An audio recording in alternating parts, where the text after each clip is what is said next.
Director Mysskin, director Premkumar, director Ranjith, அவ்வளோயா நம்ம உலகநாயகன் கமல்ஹாசன் கூட இந்த ஒரு படத்தை பத்தி பேசியிருக்காங்க. என்ன படம்னு சொல்றேன், வாங்க வீடியோக்குள்ள போலாம். ஈரானியன் மூவியான சில்ட்ரன் ஆஃப் ஹெவன் 1997ல ரிலீஸ் ஆன இந்த மூவியா மஜித் இயக்கியிருக்காரு. ஜாரா அலி இந்த ரெண்டு சின்ன பசங்களோட கதை தான் இந்த சில்ட்ரன் ஆஃப் ஹெவன். கதை ஃபுல்லாவே அண்ணா அலி தான் தங்கச்சியான ஜாராவோட ஷூவை தொலைக்க, அது அவருக்கு கிடைச்சுதான் நியூ பேர் ஆஃப் ஷூஸ் வாங்க அலி ஒரு ரேஸ்ல கலந்துக்கிறது.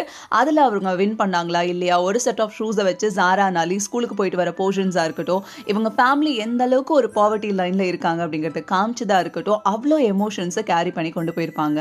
யூஸ்வலா இரானியன் மூவிஸ்ல எப்பவுமே ஒரு லைவ்னஸ் இருக்கும். அவங்களோட ஜியோகிராஃபி அண்ட் ரியாலிட்டி பேஸ் பண்ணி தான் அவங்க மூவிஸ் எல்லாமே இருக்கும். ரொம்ப மிகைப்படுத்தாத காட்சிகளா இருந்தாலும் நம்ம எல்லாரோடையும் கனெக்ட் பண்ணக்கூடிய ஒரு கண்டென்ட்டா இரானியன் மூவிஸ் ரொம்பவே கேரி பண்ணியிருப்பாங்க அப்படின்னு தான் சொல்லணும். இந்த மூவியை பேஸ் பண்ணி நம்ம தமிழ் இண்டஸ்ட்ரியில எடுத்த படம் தான் அக்கா குருவி. இந்த படம் பார்த்துருந்தீங்கன்னா கீழே கமெண்ட்ல ஷேர் பண்ணுங்க. இதே மாதிரி வேர்ல்ட் சினிமா பத்தி தெரிஞ்சுக்க நம்ம சேனலை மறக்காம சப்ஸ்கிரைப் பண்ணிக்கோங்க.